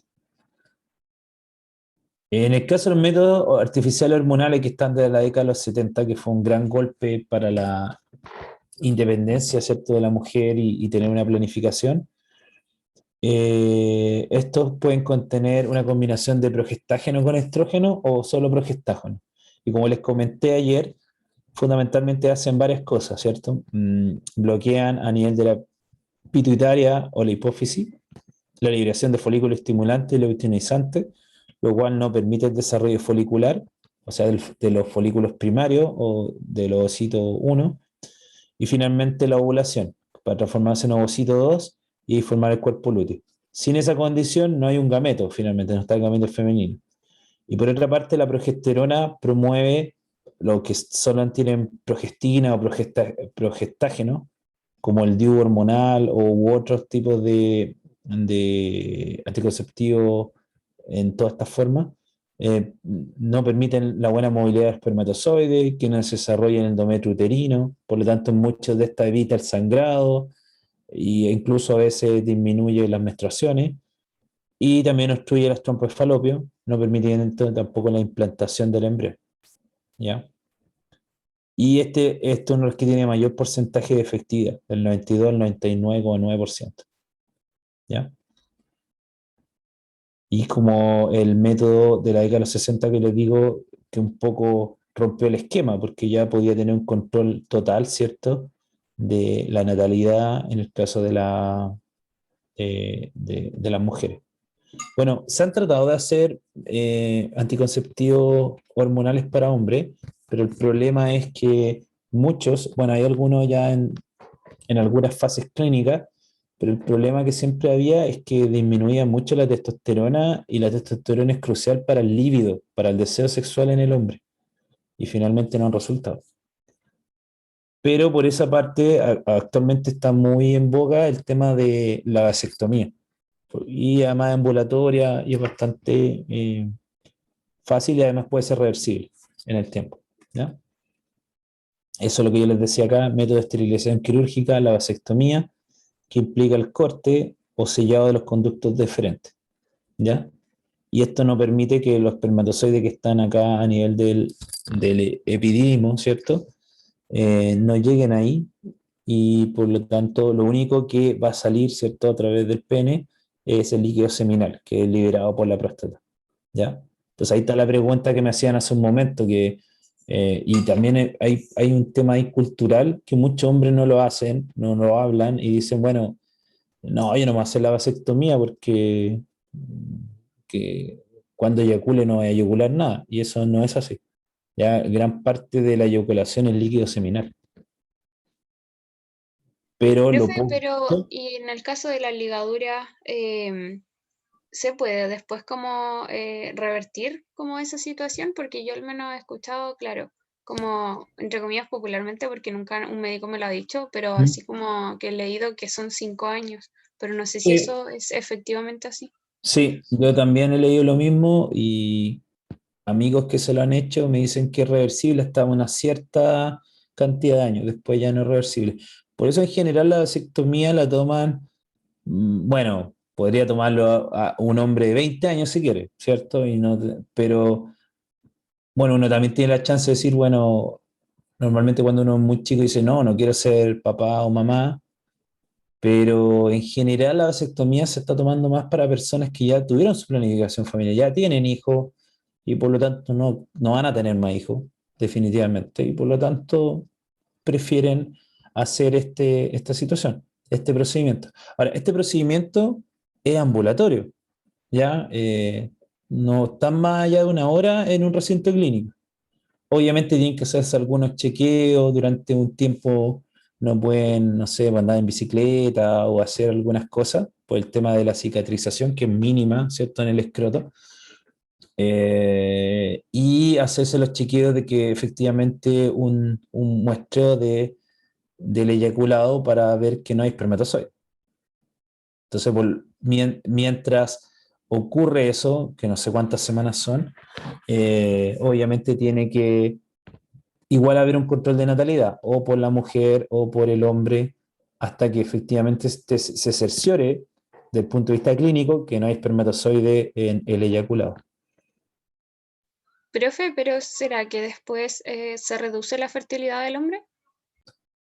No hay evidencia clara, incluso algunos han dicho que puede generar más probabilidad de cáncer de próstata y eso, no hay Es que, evidencia. claro, yo también he leído como eso, como probabilidades, pero nunca algo como un estudio concreto de eso. Exacto, o sea, siempre uno se tiene que basar en, en evidencia clínica, en evidencia en algún trabajo que haya evaluado, no sé, 10.000 hombres con vasectomía, eso, y no hay ningún estudio que diga categóricamente que ocurra esto. Ahora, obviamente, si ocurriera esa situación, eh, porque ojo que acá que no hay ningún cambio hormonal. El hombre sigue liberando testosterona, sigue produciendo gametos. Lo único que no hay es que, entre comillas, está cortada la comunicación para que esos espermatozoides salgan y obviamente pueden generar una fecundación, porque el hombre puede tener la misma actividad sexual, deseo sexual, produce espermatozoides, ustedes miran, ¿y qué pasa con esos espermatozoides que se forman? Se generan, se reabsorben, ¿ya? Y la próstata sigue funcionando igual, libera líquido seminal, recibe las mismas redes neuronales que generan la excitación y finalmente el clímax y la eyaculación, por lo tanto no va a afectar en nada. Lo único que va a afectar es que efectivamente no va a tener que estar preocupado en el sentido de un probable embarazo, porque no hay posibilidad de que haya un embarazo. Ahora, hay una posibilidad mínima, como dice acá, que podría generarse una recanalización, pero es una posibilidad, es como, no sé, ganarse el quino, yo creo. ¿Sí? No, la idea es que eso no debería ocurrir. ¿Ya? Por eso se hacen esos controles para saber si efectivamente no hay en el eyaculado espermatozoide. ¿Ya? Y creo que con el tiempo va a ir ganando más adeptos, ¿ya? Porque tiene que ver con un tema cultural. Como siempre, los últimos 60 años, siempre en quien ha tenido el control de natalidad la mujer, a partir de la pastilla anticonceptiva. Entonces, como que el hombre tiende a decir, como una visión más machista, yo encuentro, ¿ya? Pero los tiempos que estamos creo que control de natalidad, hay dos gametos, dos personas, ¿cierto? Una pareja, tiene que ser de ambos el control y la planificación, ¿ya? A mi parecer. Y bueno, y lo otro que encuentro que es un poco más invasivo es la ligadura de trompas o viductos, que es un poco la misma como en relación a los conductos deferentes, pero en este caso se puede cortar, se corta, se ata, se bloquea o se cauteriza, y también esto puede ser reversible, pero es un poco más invasivo, y también acá no se modifica ni la ovulación, no se modifica ni la menstruación, no se modifica la programación cíclica de la hormona, porque lo único que se hace es, se interrumpe el paso para que no pase el ovocito. Y nuevamente, ¿qué pasará con ese ovocito? Se degenera, se reabsorbe, y por lo tanto el proceso sigue igual. ¿Ya?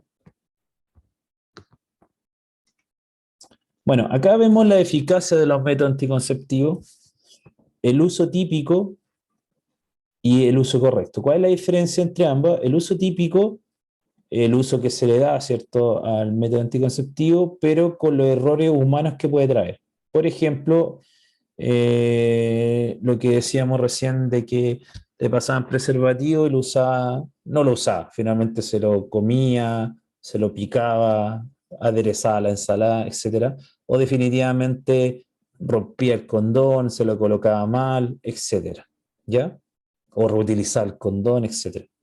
Entonces, todas esas situaciones, o se le olvida un día la pastilla, el anticonceptivo oral, y eso puede generar una disminución del, de la eficacia o la eficiencia. Ahora, el uso correcto y consistente en el tiempo, programado y todo, obviamente genera una probabilidad de embarazo bastante menor. Acá está la probabilidad, vean, tasa de embarazo por 100 mujeres, que es muy baja.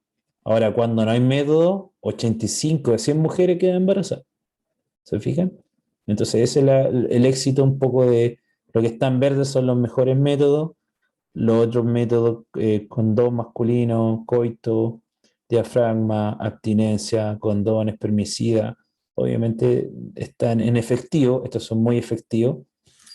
Y se fijan que lo menos efectivo es cuando el uso típico, o sea, hay errores en la aplicación.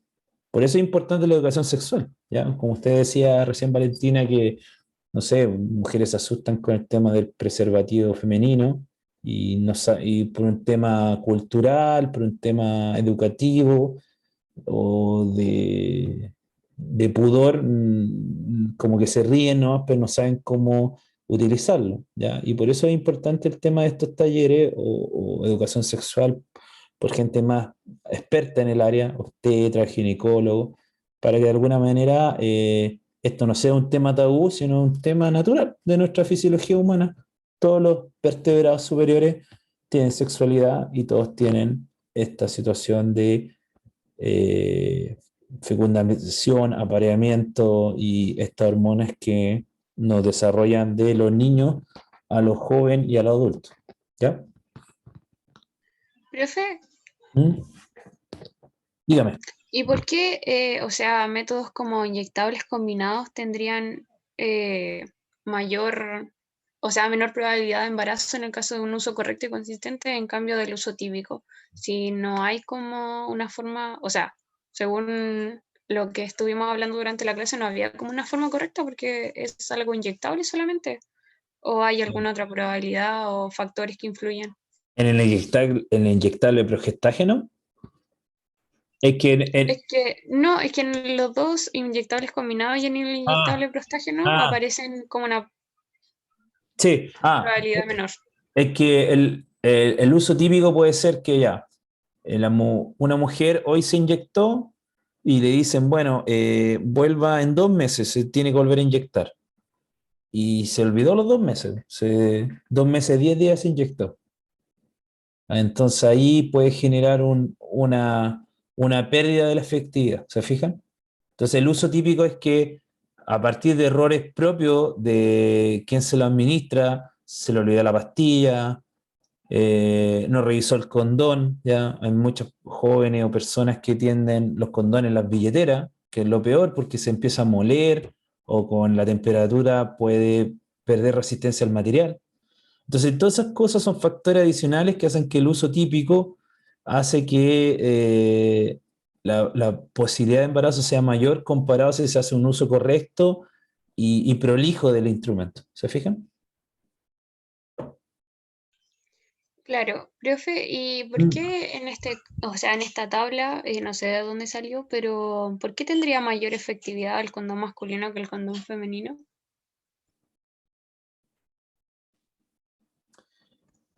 Fundamentalmente puede ser por el tema de un poco de la estrechez, porque el aparato masculino, o pene, ¿cierto?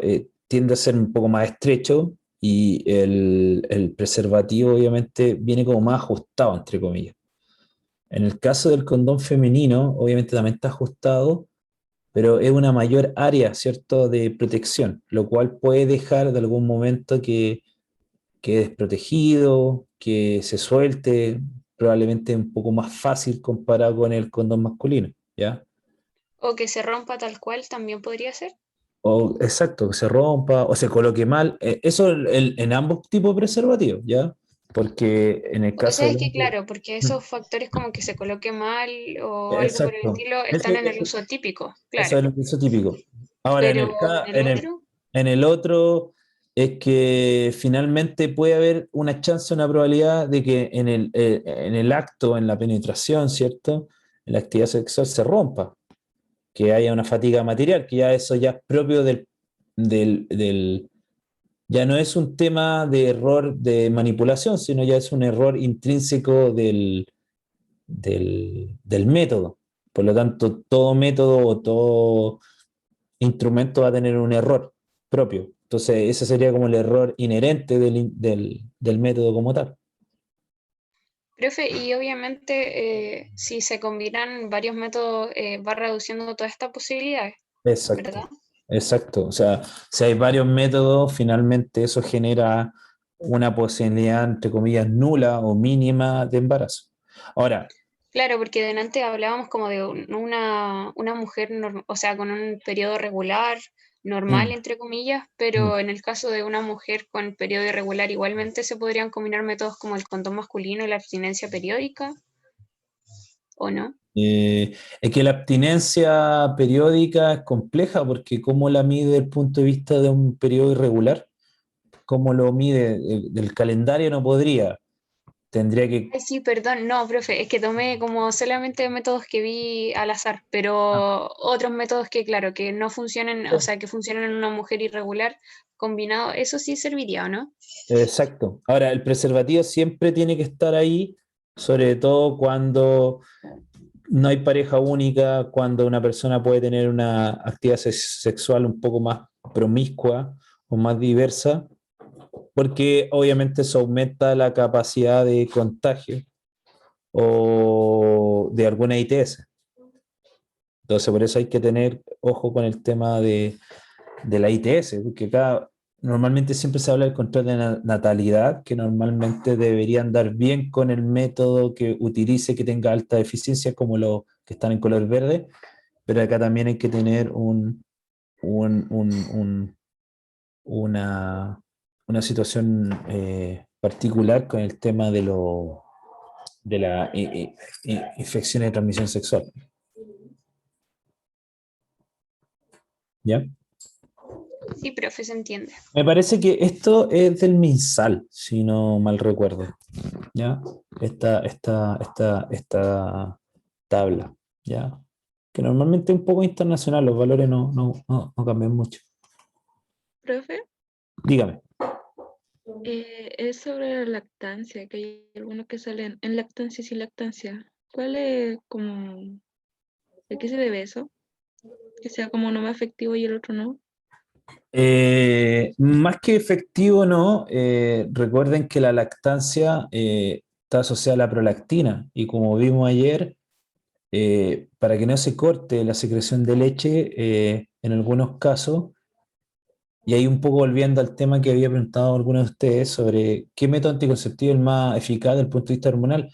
Cuando nace un bebé, ¿cierto? Entra la periodo de lactancia, después el puerperio y todo eso, obviamente la mujer puede volver a su actividad sexual, pero tiene que ocupar algún anticonceptivo que no genere un bloqueo de la lactancia. Entonces, por eso en ese contexto tiene que haber un anticonceptivo que no genere la disminución de la prolactina, porque si disminuye, se bloquea, no hay secreción de leche. Recuerden que la prolactina está bloqueada porque hay alto nivel de estrógeno y progestágeno durante el embarazo, pero cuando esto decae, la prolactina empieza a tener efecto y además la succión del bebé promueve, desde el punto de vista neuronal, a la hipófisis de la mujer producir más prolactina. Entonces, en este caso, hay anticonceptivos particulares específicos para que no se interrumpa el tema de la lactancia. Gracias, profe. Ya, Profe, dígame. y con respecto a eso que decía mi compañera, el método de amenorrea de la lactancia se supone que, o sea, no utiliza ningún método como, a ver cómo decirlo, como exterior a la mujer, sino que solamente porque está embarazada y no se libera, o sea, y está presente o sea, perdón, se supone que se bloquea la ovulación, perdón. Sí, sí, pero por un periodo sí, porque al final después puede empezar a tener un ciclo fértil igual. Y podría volver, de hecho, ha pasado que a veces hay diferencia de hermanos un año.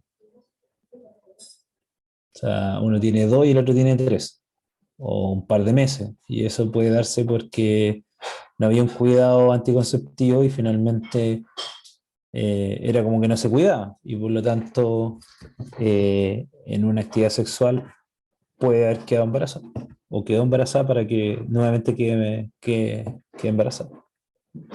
Ah, ¿y a eso se referiría el uso típico con respecto o contrastando con el uso No, correcto y consistente? no, el uso típico quiere decir que no sigo las condiciones, el procedimiento adecuado del método anticonceptivo. Olvidé la O sea, pastilla. claro, por ejemplo, en el método que estábamos diciendo, si es que, no sé, dijeran por un periodo de 6 meses y durante un año no se cuidan, eso sería como un ejemplo de uso típico.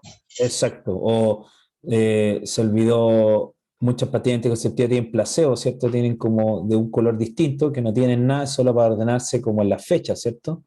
Eh, y, y se le olvidó, no sé, ejemplo, la contingencia van a empezar a liberar y digo, vamos a ir a la playa. Oh, se me olvidaron las pastillas. Ya, no importa. Y 3 días sin tomar pastillas.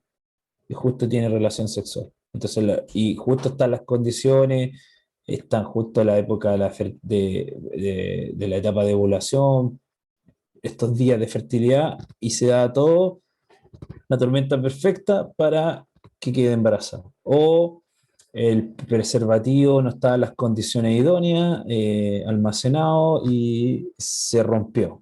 O generó una apertura que derivó en que los espermatozoides no actuara como una barrera y finalmente espermatozoides entraron en la vagina y obviamente en el útero. ¿Se fijan? Entonces el uso típico quiere decir que hay fallas y al haber esas fallas acrecientan el error y por lo tanto la situación de probabilidad de embarazo. Profe, y la pastilla del día después sería artificial y hormonal. También es También, hormonal, pero es una dosis alta de de... emergencia. Exacto, pero una dosis elevada, enorme de hormona. Sí. Profe, ¿Mm? ¿y qué pasa si, o sea, el ejemplo que usted dio de la playa y se supone que en esos días o sea, utilizando los métodos anticonceptivos orales, ¿Mm? se supone que uno no es que tenga el periodo en esos días como de descanso, sino que se supone que produce igualmente una anovulación, pero es como un método de aviso. ¿Qué pasa si yo no sigo, por ejemplo, el método anticonceptivo y sigo como de largo, me salto todos esos días con lo que usted decía, que no sé, que alguien se va a la playa o algo por el estilo. O sea, puedes retomarla como volver a la cajita nueva, ¿cierto? Al nuevo,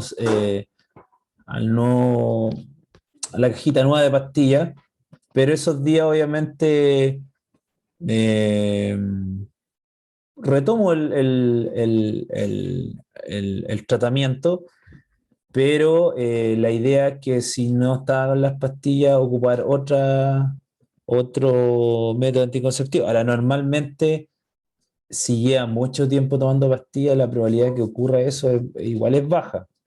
Pero si... No, pero me refería a que, por ejemplo, si se salta los días de descanso y que continúa con la otra caja porque Ah, no, da lo finalmente no mismo. le quiere llegar el periodo o algo por el estilo. Esas pastillas son placebo, no tienen anticonceptivo. Es solo para que se organice, se ordenen nomás. Porque eso lleva un calendario y dura 28. Entonces, después los otros días es solo para que no perder la cuenta, ¿se fijan? Y cuando vuelva a tomar la otra caja, no me pierda. Porque hay algunos anticonceptivos que no viene con eso. Entonces, tengo que acordarme que en 4 o 5 días más tengo que volver a tomar. Entonces, puede que se me olvide esa condición porque uno de repente es un animal de costumbre, entonces uno dice ya, cualquier fármaco, no solo anticonceptivo, me lo tomo siempre a las 9 de la noche, a las 9 de la noche, a las 9 de la noche. Pero justo a las 8:30 llegó una visita y me puse a conversar, se me olvidó, ¿ya? Porque uno está como seteado. Entonces en ese caso, por eso las pastillas tienen otro color, porque eso no tiene, si las tomen o no da lo mismo, pero tomárselo como que lo ordena para que no me pierda con las fechas de la otra caja. ¿Ya? Sí, pero finalmente a lo que iba mi pregunta es ¿qué ocurre con esas pastillas? ¿Para qué están si supuestamente no tienen nada? Esas pastillas, no, pues no tienen nada, es solo para ordenarse, no tiene, o sea, no tiene fármaco, no tiene etanil estradiol o el mixto que lleve de anticonceptivo.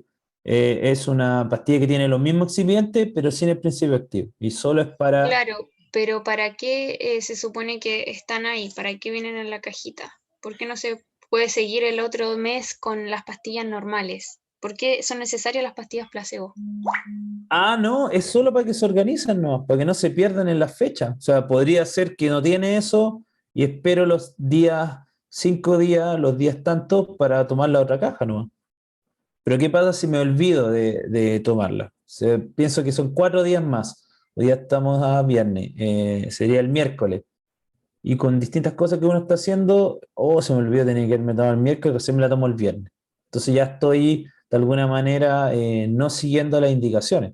Entonces, lo único que hace esas pastillas, que no tienen nada, es ordenarse, seguir tomándoselas para poder continuar la otra caja y no perderme en la calendarización, no tiene otro fin. Pucha, profe, es que no sé cómo preguntarle, pero no me está Es que respondiendo a mi lo que, pregunta. pa- lo que pasa es que un placebo no tiene nada. No, Pla- si es que sé eso, si sé para lo ¿Mm? que son esas pastillas, si sé cuál es su fin ahí, pero a lo que voy yo es que para qué son necesarias los 28 días, ¿por qué no se sigue de corrido con la otra caja que tiene pastillas normales? ¿Por qué son necesarios esos 5 o 4 días de descanso que le llaman? No, porque los periodos, desde el punto de vista fisiológico, son 28. Y después, los otros días depende de cómo sea la menstruación de cada mujer. Puede ser 3, 4, 5 días. Profe, disculpe. Es que yo ¿Mm? creo que igual se refiere a que ¿por qué no seguimos con 2 cajas al tiro y nos saltamos la menstruación si no es la menstruación real? Claro, algo así era mi pregunta, exacto. Porque, o sea, por lo que está diciendo ahora, se supone que es como para mantener los 28 días, porque un periodo Ah, no podría durar 24 días.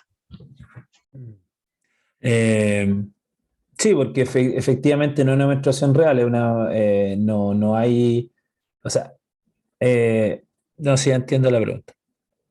Eh, no, porque tienen que pensar que después de ese ciclo, mirando el gráfico que veíamos ayer, entre el 1 y el 28 al otro, no, es como un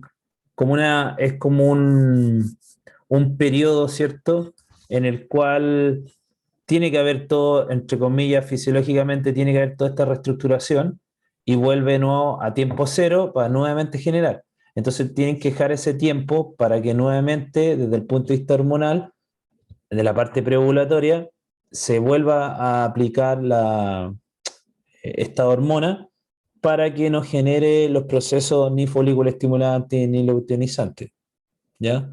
Ahora, obviamente, esto ya está bloqueado, pero para mantener el control de natalidad tengo que insistir en la administración de eso después de esos días. Ahora, uno puede optar en ese placebo o definitivamente la caja va a tener menos pastillas y esperar igual esos días, porque hay que esperar, porque según el ciclo fisiológico, en esos días debería haber menstruación y recién después de 3, 4 días debería empezar nuevamente el ciclo y ahí es donde es importante estar bloqueándolo para que no genere la proliferación, la maduración de los folículos primarios y tampoco la ovulación. Ya, profe, ahora sí se entiende mucho mejor. Esa Ya, era la Profe, pregunta que le hacía delante. ya. entonces, por ejemplo, mis pastillas traen 21 y no traen las de placebo, tengo que estar pendiente, pero claro, igual voy a preguntar lo mismo. ¿Puedo tomar la otra caja? O sea, ¿afecta en eso o el cuerpo necesita igual bajar la dosis de hormona?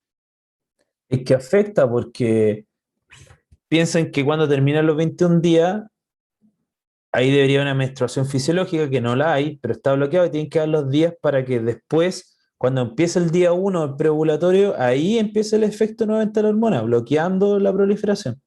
¿Se fijan? Entonces mis ciclos serían de 21 días si yo lo hiciera así. O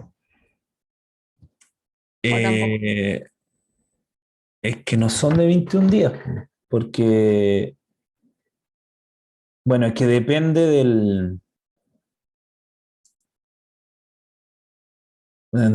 tratamiento que esté, es que no sé qué fármacos tiene, porque a veces son mixtos o Claro, son yo ocupé por gestágenos. los granitos, entonces ese era el principal, más que la protección, ¿Mm? era para el acné. Y son Ya, mezcladas, tiene cipro, no sé qué, y el el progestágeno. Eco. Ya, ahí puede que hayan diferencias. Ahí no sabría decirle si hay diferencia al utilizar solo progestágeno o mixto, si puede variar el tema de los días. Ahí me pillo. No sabría contestar. Ya. Pero eh, uno tiene que seguir un poco las instrucciones que sale cada pastilla. Porque hay algunas, como dice, duran más días, tienen este tema placebo, y hay otras que no tienen placebo, pero igual hay que esperar esos días para volver a tomarlo y por lo tanto hay que estar ahí con el tema estar bien coordinado, ¿ya?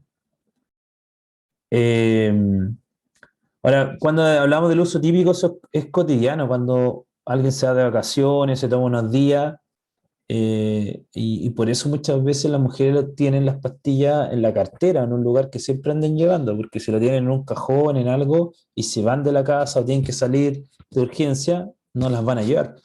Entonces por eso se hace importante tener como una programación frente a eso.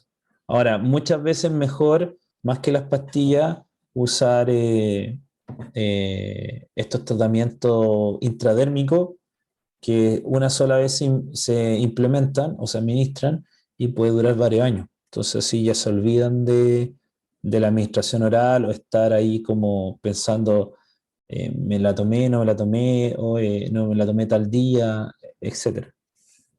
Ahora, cuando lleva mucho tiempo tomando, la posibilidad de que quede embarazada es bastante baja en todo caso, porque como les comentaba, una vez que dejan de tomar pastillas, tampoco es que queden embarazadas inmediatamente, pueden pasar varios meses, porque todo este tiene que volver a reestructurarse, normalizarse los periodos, la hipófisis, el hipotálamo, etcétera, y recién ahí y las condiciones idóneas, ya para que pueda generarse un embarazo. ¿Ya? Bueno, vamos a las preguntas que normalmente tienden a hacer comparaciones de los anticonceptivos en general. Y en esta primera pregunta nos hacen, ¿una mujer sana desea usar un método anticonceptivo que además contribuye a disminuir el sangrado menstrual. ¿Ya? La idea es que haya menos sangrado o casi no haya menstruación también. ¿Cuál de los siguientes métodos debiese elegir? Diafragma, té de cobre, que es el dispositivo intrauterino, progestina inyectable, ligadura de oviductos y jalea espermicida. Estamos pensando que... Disculpe. ¿La sé? La C, ¿cierto? Porque iba a hacer el comentario que cualquier disminución del sangrado menstrual, que es un proceso, entre comillas, fisiológico que está regulado por hormonas, y el único procedimiento que está acá con hormona es la C, la progestina inyectable. Porque todo lo otro, el diafragma, ¿de qué era? ¿De qué tipo de anticonceptivo? ¿Clasificado? Barrera. Barrera, el té de cobre, entre comillas de barrera, pero en realidad producía un cuadro inflamatorio. La ligadura de oviductos era quirúrgica y la jalea espermicida era una barrera química, o sea, un método anticonceptivo químico, no barrera, perdón. Esta pregunta, ¿cuál de las siguientes opciones es correcta respecto a los métodos anticonceptivos?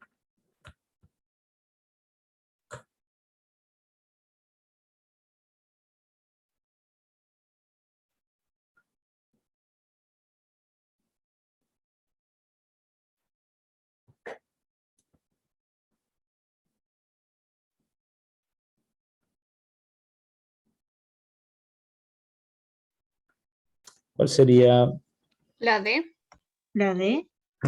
la D? ¿Ya? ¿Por qué? Es la D. por lo que hablábamos de los métodos combinados, se supone que una mujer que tiene un periodo normal Regular. y regular, claro, se supone que combinando los métodos debería llegar a una probabilidad de embarazo bastante baja. Exacto. Exacto. Temperatura, el tema del mucus y el periodo regular, Método calendario. calendario, exacto, permitiría el D. Exactamente. Es la D la alternativa. En este caso, una mujer de 22 años desea postergar su maternidad y para ello quiere usar un método anticonceptivo que sea eficaz y que dure al menos 3 años. Que es una de las preguntas que por ahí me hicieron. ¿La C? Exacto, es la C, ¿cierto? Porque este método de implante o el implanón permite por un tiempo mayor, ¿cierto?, de planificación familiar o control de natalidad y por lo tanto va liberando, se puede decir, pulsos de este anticonceptivo para poder regular la hormona y el control de natalidad. Exactamente, es la C. Profe, no mencionamos el anillo vaginal. ¿Se supone que ya está como obsoleto o no se ocupa mucho? Sí, está un poco obsoleto. Ahora, acá estamos sacando preguntas propias del DENRE. Probablemente esta pregunta es Es que antigua, claro, ¿no? como aparece me llamó la atención, porque claro, Sí, podría confundir. sí, sí. No, porque acá normalmente sacan preguntas de los últimos, a veces 10 años, cuando era PSU y PTU, ¿ya? No, prueba de actitud académica no, porque este tipo de preguntas no se hacían en ese tiempo. Actualmente sí se hacen, desde que ya es PSU y ahora PTU, y sí, efectivamente debe ser un poco antigua y por eso todavía sale el anillo vaginal. ¿Ya? Pregunta 22. ¿Cuál de las siguientes opciones corresponde a una característica sexual secundaria exclusiva del hombre? Exclusiva del hombre. Las otras cuatro se pueden desarrollar tanto en hombre como en mujer. La D. La D, ¿cierto? Mayor engrosamiento de la laringe que genera esto que le dicen la manzana de Adán, ¿cierto? Y eso genera una mayor voz más grave en los hombres que en las mujeres. ¿Ya? ¿Y qué método anticonceptivo evita la ovulación? ¿La C? ¿O no, la E? La E. La E, ¿cierto? Evita la ovulación, porque la ligadura de trompa no permite el paso del óvulo, pero la ovulación existe. ¿Ya? Entonces, Sí, sí. exacto. Entonces Me las confundí, profe. Disculpe. no se preocupe. Lo importante es darse cuenta del error para... Ahora, si ustedes se fijan en las preguntas, si uno tiene bien claro cada uno de los métodos anticonceptivos, está como bien claro, es bastante fácil poder resolverlo. Tampoco es tan complejo como otros contenidos que uno tiende a pensar más, a buscar cierto más fundamento. Pero en este Profe, caso, y en el caso de la T de cobre, se supone que no, también, o sea, no evita la ovulación, sino que solamente impide como que se exacto. produzca la... Porque la fecundación o que lleguen los gametos a Claro. encontrarse. No, porque evitar la ovulación quiere decir que no hay salida del óvulo o del ovocito desde el ovario. Y eso el único método que lo hace son las pastillas anticonceptivas. Ah, ya, profe. ¿Ya? Todos los demás bloquean, no permiten, pero la ovulación está, sí o sí. Profe, ¿y el óvulo ¿Por qué puede si... saltar? ¿Cómo? ¿Puede saltar? O sea, no es que salte, pero pasar así como en ese espacio que queda. ¿En la ligadura? ¿Sí? No, porque eso queda, se corta, pero queda de Como alguna manera cauterizado, ¿no? cauterizado, sellado, exacto, o obstruido, como salía una que era como, no sé, como tomar una manguera y, no sé, ponerle un clip o Ah, ya, entonces entiendo. no permite, no hay salida. Y, Profe, ¿y qué pasa? O sea, las pastillas anticonceptivas, claro, evitan la ovulación, pero ¿y qué pasa con esos óvulos que se van acumulando? ¿No deberían permitir que después la mujer fuera más fértil? La eh, pregunta que le hice ayer, no. no, pues, se degeneran y Ah, se perdón, absorben. no, ayer De- no me percaté de esa pregunta. no, No, no, degeneran, tranqui. Digo que, degeneran y se absorben. Además que piensen que de todos los folículos primarios, no todos van a llegar a la madurez o al desarrollo. Muchos también se degeneran, ¿ya? Por lo Ah, tanto, ya, yo pensé que, claro, que es como que se iban acumulando o algo por el estilo, porque de hecho he escuchado todo lo contrario, que las pastillas anticonceptivas a veces pueden hasta disminuir exacto. la probabilidad de embarazo. Sí, y no, y además que recuerden que ustedes como mujeres tienen un número limitado de gametos. Y ustedes no saben si tienen más o menos que lo normal, ¿ya? En cambio, el hombre puede tener gametos hasta el último día. No van a ser tan de buena calidad, pero tiene, ¿ya? En cambio, la mujer tiene un número limitado, ¿ya? Que queda en un estado estacionario a nivel fetal, que vuelve a la maduración, el crecimiento en la etapa ya de la prepubertad o la pubertad hasta la menopausia, y ahí ya no hay más. Y por eso que también coexisten temas en las clínicas de fecundación o de fertilización, que muchas veces no están las condiciones, puede haber miedo de que no esté el mejor óvulo o cito, y se hace una fecundación in vitro y después se implanta en el útero de una mujer. Ahora, ahí el tema es que muchas veces generan embarazos múltiples, ¿ya? Porque con procedimientos caros y la idea es que sea exitoso para los futuros padres, no necesariamente se implanta uno, se implantan varios o dos o más para que tenga éxito, porque muchas veces pues, se pueden implantar y no están las condiciones y aunque esté fecundado, no se implanta, ¿ya? Por eso que Sí, cuando profe. hay ese tipo de procedimiento, muchas veces hay eh, varias gestaciones, no solo una. En este caso, dice, ¿cuál de los siguientes métodos anticonceptivos está clasificado exclusivamente como de barrera?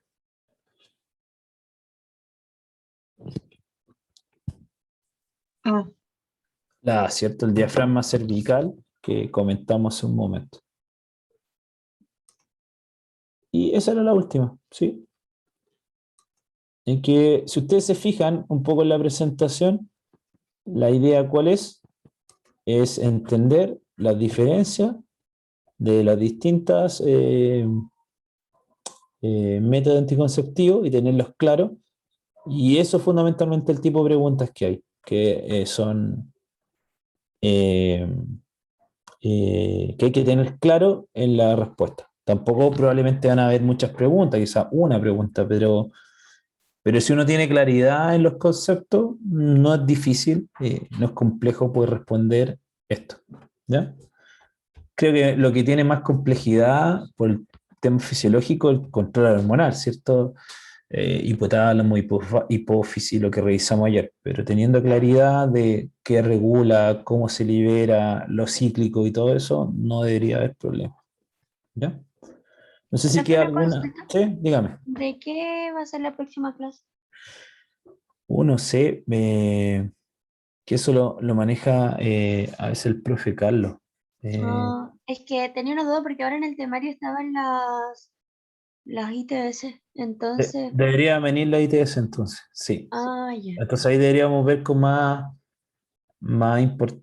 definición la ITS, las distintas enfermedades, cómo se transmiten, fundamentalmente, obviamente por contacto sexual o sanguíneo, pero probablemente ahí es el tema de el origen, porque hay algunas que son virus, otras son bacterias, hay Profe, también. pero si Claro. llegáramos a verlo, sería como otra clase aparte.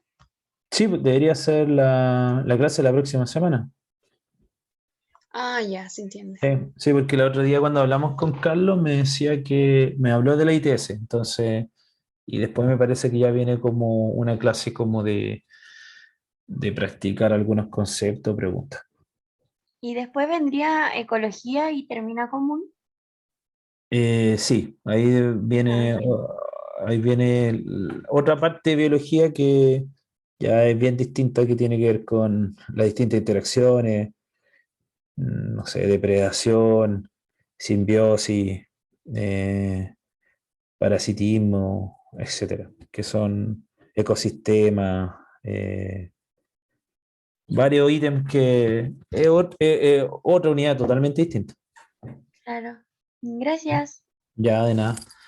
Ya, chiquillas, un gusto y qué bueno que Profe, ¿y hayan preguntado esto. nutrientes? Nutrientes, También está en el temario. eh, o sea, si está en el temario lo vamos a ver en algún momento, definitivamente. Ahora, no sé cuál es el cronograma, eso lo tiene más claro el profesor Carlos, pero sí, él siempre está viendo todo el tema de coordinación y todo el tema de que no se preocupen. Si está, obviamente va a ser evaluado en las clases y va a ser presentado, ¿ya? Pero piensen que Sí, yo creo que deberíamos ver en general como el tema de ITS porque aparece tal cual en el temario características generales de las infecciones de transmisión sexual tales como VIH, herpes, gonorrea y clamidia. sí, Considerar tipo de agente patógeno, mecanismo de transmisión y medida de prevención. exacto, eso ya lo va a ver ahora. Piensen que hay temas que son muy distintos. No podríamos mezclar ahora, mañana o la otra semana ecología, porque es un tema totalmente distinto a este. Pero como estamos viendo control hormonal, sexualidad, ahora terminamos con ITS. Y ahí deberíamos cerrar este capítulo. Y de ahí vendría ecología, pero que son capítulos que no tienen sintonía, por eso están un poco separados en los temarios. Pero sí la próxima semana deberíamos ver ITS para terminar con todo esto, con toda esta área hormonal y pubertad, sexualidad y finalmente ITS.